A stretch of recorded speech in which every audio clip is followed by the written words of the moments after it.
Hello everybody, welcome to Rajdhani Coaching Center.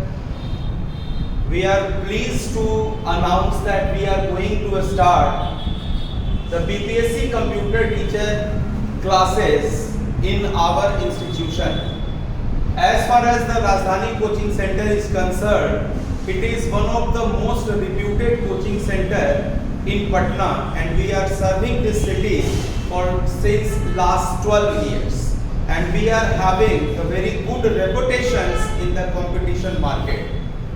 So we are here to discuss the BPSC computer teacher syllabus, and before starting that, I just want to give my introduction. Myself Ravi Kumar Singh, and I have the 20 years experience of teaching of computer science. Now, this is the golden opportunity prescribed by the government of Bihar for the people who are very dignified and very talented, and they are just waiting for the opportunity. तो कहते हैं कि कोई भी लक्ष्य तुमसे बड़ा नहीं और हारा वही जो ठीक से लड़ा नहीं। इसी उम्मीद के साथ आज मैं आपके सामने बीपीएससी के कंप्यूटर के सिलेबस को डिस्कस कर रहा हूं, जो कि बहुत ही कॉम्पिटेंट और बहुत ही आसानी से और बहुत ही टेक्निकल तरीके से हम लोगों ने तैयार किया है। और मैं आपको विश्वास दिलाना चाहता हूं कि बहुत कम समय में हम लोग इन सारे सिलेबस को इतनी आसानी के साथ आपको पढ़ाएंगे और बताएंगे कि चीज़ों को आप बहुत आसानी से समझेंगे। अगर हम क्लास की बात करें तो क्लास 11 और 12 का जो एनसीईआरटी का सिलेबस है वो कंप्लीट सिलेबस आपके एग्जामिनेशन का पार्ट है। और अगर आप कंप्लीट एनसीईआरटी के सिलेबस की बात करते हैं, कंप्लीट एनसीईआरटी के सिलेबस को अगर पढ़ लेते हैं तो बीपीएससी के आने वाले एग्जाम के सारे प्रश्नों का उत्तर आप बहुत ही आसानी से दे सकते हैं। जैसा कि आप देख सकते हैं, क्लास 11 में सबसे पहला जो चैप्टर हमारा होता है वो होता है computer system overview. That means कि in this chapter we just have to learn, we just have to know about the revolutions of the computer organizations, like generations of the computer, about the father of the computer, and basics of the types of computer. Apart from that, fundamentals of computer, like how the input device is going to work, how the output device is going to work, how the memory system is going to work, and about the CPU. Like we must know that the CPU is known as the brain of the computer, and CPU is a small part. Nowadays people are called the cabinet as a CPU, but frankly speaking, CPU is a kind of processor that is shifted in the cabinet of the computer. So we must have to know about the CPU also, about the microprocessors, and about the generations and evaluations of the microprocessors. And most important part is that the data and the information. What is data? What is information? How the data is going to become the information? और याद रखिएगा, आपको इस test को पास करना है। पास करने के लिए you are not going to pass this test as a student. You have to mention that you are going to teach the student. So very clear about that. The concept should be very clear so that we should be in the position to clear every doubts of the student. Now the second chapter or the second part, that is considered as data representation, and basically in data representation we have to learn, we have to know about the number system. आप सबको पता है कि when we was not civilized, then we are supposed to count the things with the help of unofficial things. Like आज भी घर में आप किसी चीज को काउंट करते हो तो फिंगर्स के मदद से काउंट करते हो या स्टोन की मदद से काउंट करते हो। But when we get civilized, जब हम लोग civilized हो गए तब हम लोगों को एक नंबर सिस्टम दिया गया जिसमें बताया गया कि we are having the 4 types of number system, like that is called decimal, that is called octal, that is called binary, and that is called hexadecimal. And we are capable to recognize the number system bits with its base value, like decimal have 10 base value, octal has 8 base value, binary has 2 base value, and hexadecimals have 16 base value. Similarly, आपको पता होगा कि in the computer term we are having the very important part that is called ASCII and Unicode. आपको इसके बारे में भी जानकारी होनी चाहिए कि why we are considered the Unicode and why we are considered the ASCII. आपको पता है कि ASCII का फुल फॉर्म होता है American standard code for information and interchange. Similarly, जब आप डाटा रिप्रेजेंटेशन की बात करते हो तो डाटा रिप्रेजेंटेशन में आपको ये भी सीखना है कि कैसे एक डेसिमल नंबर को हम बाइनरी में कन्वर्ट करते हैं. That is called BCD, binary coded decimal. कैसे एक ऑक्टल को हम डेसिमल में कन्वर्ट करते हैं और उसी तरह से कैसे एक हेक्साडेसिमल बाइनरी और ऑक्टल में कन्वर्ट होता है. उसके बाद हम लोग देखते हैं टाइप्स ऑफ सॉफ्टवेयर. आपको पता है कि a computer is useless without of the software. कहते हैं कि as we are having the 2 sides of a coin, similarly computers also have the 2 sides. One is called hardware and another is called software. तो software की अगर हम बात करेंगे तो सॉफ्टवेयर ही वो पार्ट है जो कंप्यूटर को वर्साटाइल बनाता है. और कंप्यूटर्स पे जैसे 2 तरह के इंटरफेसेस होते हैं. आपको पता है एक को हम लोग कहते हैं CUI और दूसरे को हम लोग कहते हैं GUI. तो इन चीजों को हम लोग टाइप्स ऑफ सॉफ्टवेयर में पढ़ेंगे कि what is the role of application software, what is the role of system software, what is the use of language processor, how the interpreter is going to work, how the compiler is going to work, and apart from that we have to discuss about the utility software also. You know what is utility software? Utility softwares are those who makes the computer comfortable, like the antivirus. The role of antivirus is very big nowadays because as we are having the virus attack, so everybody is required to keep the antivirus softwares in the mobile also. Similarly, antivirus software is the part of utility software that we have to know. So apart from that, these are the beginning of your syllabus, and after that we are having the very new concept that is called emerging trends. You know, emerging trends is refers to the new technology that is going to be happen around us, like artificial intelligence. आप देखते हो कि आज हम लोग clap करते हैं और हमारे क्लैपिंग के मदद से फैन ऑन और ऑफ होता है. आज हम लोग कुछ एलेक्सा से कुछ बात करते हैं और एलेक्सा हमारे लैंग्वेज के हिसाब से रिस्पॉन्स करती है. तो इन्हीं चीज़ों को आप आर्टिफिशियल इंटेलिजेंस में पढ़ते हो. उसके बाद internet of things, cloud computing, blockchain technology, ये चारों तकनीक इमर्जिंग ट्रेंड्स के अंदर हमें पढ़ने हैं. And that is very important. Why these are important? Because these are the new things that is happening around अस.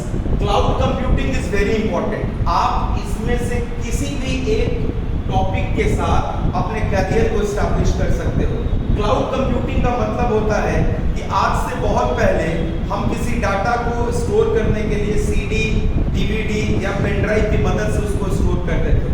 लेकिन क्लाउड कंप्यूटिंग एक ऐसी टेक्नोलॉजी है, एक ऐसी तकनीक है जिसके मदद से आप सीखते हो कि कैसे क्लाउड में हम अपने डाटा को स्टोर कर सकते हैं.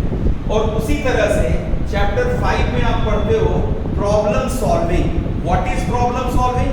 तो before starting the Python we must have to learn the problem solving. It is the etiquette, it is a manner before starting the programme.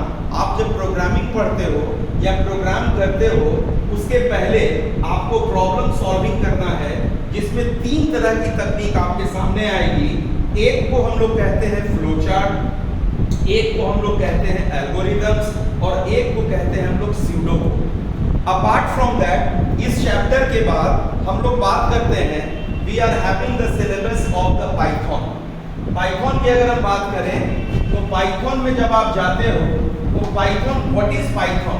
कहते हैं कि nowadays Python is everywhere and without the use of the Python no one is capable to do the good things in his career as far as the computer is concerned। तो अगर हम Python की बात करें तो Python के syllabus में आप जाएंगे तो सबसे पहले पाइथन के सिलेबस में जाएंगे, पाइथन के सिलेबस में हम लोग जाएंगे तो you will see the introduction about the Python, introduction of Python, like what is Python? Python है क्या? It is a programming language. Then after we are having the data types. Data types of Python. This is very important and maximum question will comes from the data types of Python. Like it is about the flow of control. In flow of control, we will have to learn about if and else, about selection, etc. Then after, we are having the types of a statement. Types of a statement. Types of a statement refers to, we are having the three types of a statement like sequences, like conditional, like iteration, in which we will have to learn about the looping. Then after completing this all, we will have to make the large programs. Large programs are based upon list. It is one of the type of mutable data type refers to the Python list. After that, we are having the tuple, we are having the string, we are having the dictionary. In another video, I will also discuss a complete and a brief introduction about the core data type of Pythons, in which we are having the 8 types of data types. I am also giving you the brief of core data types of Python. You can see core data types of Python. That is very important. You can see we are having the numbers, and in numbers we are having the int, float, boolean and complex. उसके बाद एक जो data type होता है उसको हम लोग कहते हैं वो none. Then after we are having the sequence, उसको हम लोग sequence कहते हैं।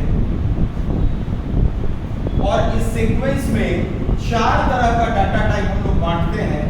उसी में आपका आएगा लिस्ट, उसी में आपका आएगा टपल, उसी में आपका आएगा सेट और उसी में आपका आएगा स्ट्रिंग।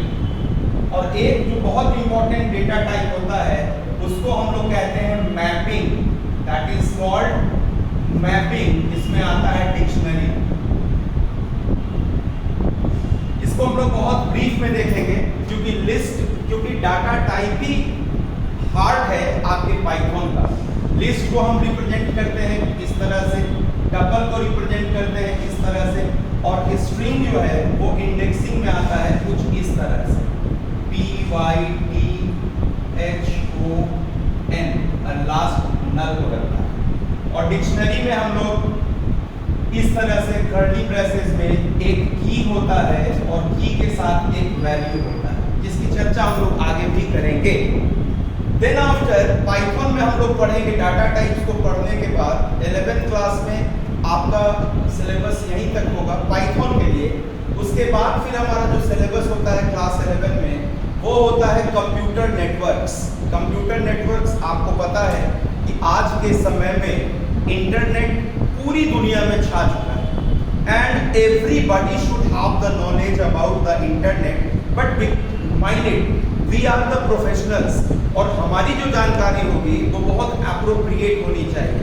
हमें पढ़ना है नेटवर्किंग है क्या, कहाँ से नेटवर्किंग आया, ARPANET क्या है, LAN क्या है, WAN क्या है, MAN क्या है, PAN क्या है, और मैं 3 नई चीज़ों को डिस्कस कर रहा हूँ आपके सामने जो शायद ही आपने सुना होगा। उसको हम लोग CAN भी कहते हैं, उसको हम लोग SAN भी कहते हैं, और उसको हम DAN भी कहते हैं।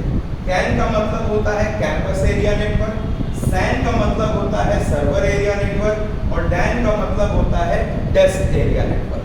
तो अपार्ट फ्रॉम दैट नेटवर्किंग के कौन कौन से डिवाइसेस होते हैं, मॉडम के कितने टाइप्स होते हैं, राउटर क्या होता है, स्विच क्या होता है, गेटवे क्या होता है, ब्रिज क्या होता है, these all are the part of your syllabus. ये सब के सब आपके कंप्यूटर के सिलेबस हैं। एंड अपार्ट फ्रॉम दैट उसके बाद 11th क्लास में आपको ये भी पढ़ना है कि how to make our computer safe and secure, जिसमें हम लोग मैलवेयर की बात करते हैं, जिसमें हम वायरस के अटैक की बात करते हैं, जिसमें हम लोग ट्रोजन हॉर्सेस की बात करते हैं, जिसमें हम एडवेयर की बात करते हैं, और वगैरह वगैरह। उसके बाद हम लोग उसमें कुछ सोसाइटियल इम्पैक्ट्स ऑफ आईटी भी पढ़ाई करेंगे, जिसमें हम लोग पढ़ेंगे कि how to make ourselves safe and secure from the plagiarism, कैसे आप अपने आप को कंप्यूटर के डेटा को सिक्योर कर सकते हो और बचा सकते हो। तो this was the brief syllabus of class 11। Class 11 का यही सिलेबस है। अगर हम क्लास 12 की बात करें तो क्लास 12 में पाइथन का ही ब्रीफ एक इंट्रोडक्शन होगा, और ये जो 11th में पाइथन की पढ़ाई हम करते हैं वो तो हम लोग पढ़ेंगे ही पढ़ेंगे। साथ ही साथ इसमें जो नई चीज़ों को आपको पढ़ना है उसको हम लोग कहते हैं स्टैक एंड क्यू, डाटा जिसको हम लोग कहते हैं वो डाटा स्ट्रक्चर, फाइल हैंडलिंग, कैसे हम पाइथन के फाइल को एक्सेल में जाके पढ़ सकते हैं, एक्सेल के फाइल को कैसे पाइथन में लेके आ सकते हैं, और एक सबसे इम्पोर्टेंट पार्ट है आपका क्लास 12 में जिसको हम लोग कहते हैं दैट इज कॉल्ड डाटाबेस। याद रखिएगा, डाटाबेस से बहुत सारे प्रश्न आपके सामने आएंगे। दैट इज कॉल्ड डाटाबेस, और डाटाबेस में स्पेशली जो पढ़ना है हमें दैट इज कॉल्ड MySQL। मैं आपको एक चीज बता दूं कि we are having the 2 categories of the software. एक को हम लोग कहते हैं proprietary software. The proprietary softwares are the paid one, but we will have to focus about the open source software, and your MySQL and Python is one of the part of free source software. Due to that, the government of India is just focusing about the open source software. वो भी मैं आपको बता दूं कि GNU Linux के साथ भारत सरकार की एक डील हुई, और उस डील में डिसाइड किया गया कि एक सॉफ्टवेयर उन्होंने उसको कस्टमाइज किया जिसका नाम उन्होंने रखा बॉस, जिसका मतलब होता है भारतीय ऑपरेटिंग सिस्टम सॉल्यूशंस। और इसमें हम उन्हीं सॉफ्टवेयर्स को पढ़ते हैं जो फ्री ऑफ कॉस्ट आपके लिए प्रोवाइड किए जाते हैं। तो MySQL एक कंप्लीट डाटाबेस है जिसको हम लोग कहते हैं RDBMS। और MySQL में हम लोग क्या क्या पढ़ते हैं, तो we will have to discuss about the table, about the query, और इसमें जो कमांड्स का कैटेगराइजेशन आप देखोगे वो आपको पढ़ना है about DDL, about DML and about TCL। तो इसी में कमांड्स डिस्ट्रीब्यूट किए गए। DDL में आप देखोगे तो इसको कहते हैं डेटा डेफिनेशन लैंग्वेज, और इसमें हम पढ़ते हैं create, alter and drop. DML में आप जाएंगे तो DML में आप पढ़ेंगे update, delete, select, and all the part of your query, all the parts of your query. और TCL में आप जाएंगे तो TCL में आपको पढ़ना है ट्रांजैक्शन कंट्रोल लैंग्वेज, जिसमें बिगिन होता है, कमिट होता है, सेव पॉइंट होता है और सेट ऑटो कमिट होता है। सेट ऑटो कमिट, इन चीजों की चर्चा हमें यहां पे करनी है। फिर फंक्शंस की भी बात होगी, जिसमें हम लोग सिंगल रो फंक्शन की बात करेंगे, मल्टीपल रो फंक्शन की बात करेंगे। सिंगल रो फंक्शंस को 3 पार्ट में बांटा जाता है, जिसमें एक को हम लोग कहते हैं सिंगल रो फंक्शंस। अगर MySQL में आप जाएंगे तो 3 तरह के होते हैं। We are having the 3 types. पहला string function,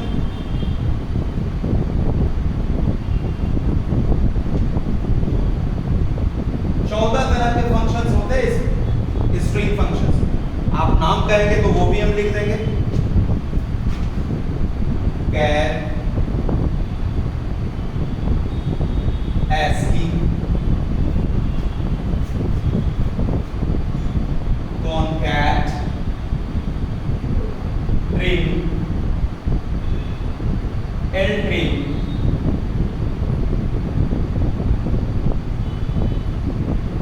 rtrim, substring, lcase, ucase, intstring, left, right, mid, etc.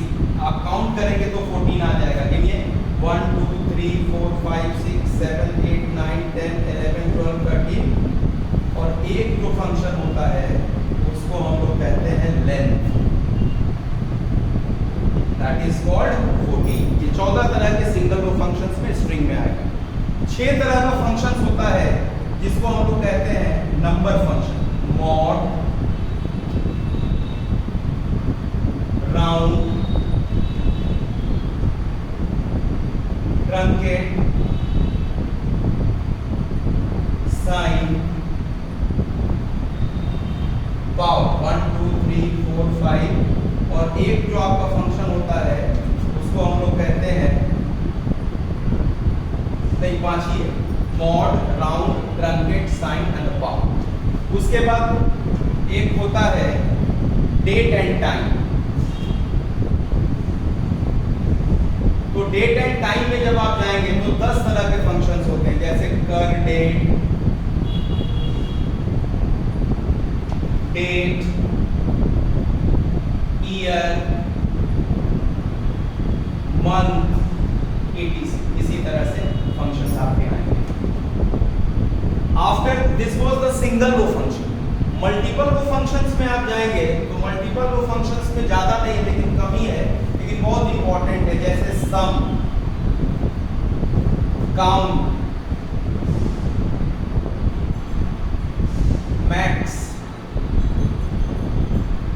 मिन और AVG, that is called average. ये मल्टीपल रो फंक्शन की बात है। तो इस तरह से ये आपका ब्रीफ MySQL का सिलेबस है। और भी और भी चीजें हैं, लेकिन इंपॉर्टेंट यही है कि अगर इनको बहुत अच्छे से और ब्रीफली अगर इसको बहुत तरीके से अगर पढ़ा जाए तो ऐसा कोई भी क्वेश्चंस नहीं है जो आपसे छूटेगा। तो इन्हीं शब्दों के साथ एक बार फिर हम लोगों की मुलाकात होगी, दूसरे वीडियो में भी हम लोगों की मुलाकात होगी। और मैं आपको आश्वस्त करता हूँ कि हम लोग इन चीज़ों को इस तरीके से पढ़ेंगे और इस तरह से सीखेंगे कि चीज़ों को हम लोग जीवन से जोड़ कर देखेंगे, कुछ एग्जाम्पल्स के साथ देखेंगे। जैसे एक छोटा सा एग्जाम्पल मैं आपको बता रहा हूँ, जैसे कोई भी एक टॉपिक है, जैसे सपोज करिए कि हम प्रोग्रामिंग की बात करते हैं। देखिए प्रोग्रामिंग को हम लोगों ने एक हैबोट बनाया है। प्रोग्रामिंग हैबोट नहीं है, ये आपके घर के किचन से शुरू होता है और आपके रोजमर्रे की जिंदगी से शुरू होता है और आपके घर तक चला जाता है। For the example suppose you want to plan to go to your school और कॉलेज, तो आप कॉलेज जाने के पहले प्रोग्रामिंग करते हो, आपके दिमाग में प्रोग्रामिंग चलती है और उस प्रोग्रामिंग के अकॉर्डिंगली ही आप चीज़ों को काम करते हो, चीज़ों को इस्तेमाल करते हो। बिल्कुल वही चीज़ें हम प्रोग्रामिंग के साथ भी करने जा रहे हैं। आपका स्वागत है, अभिनंदन है राजधानी कोचिंग में, और एक बार फिर once again best of luck, all the best, thank you very much.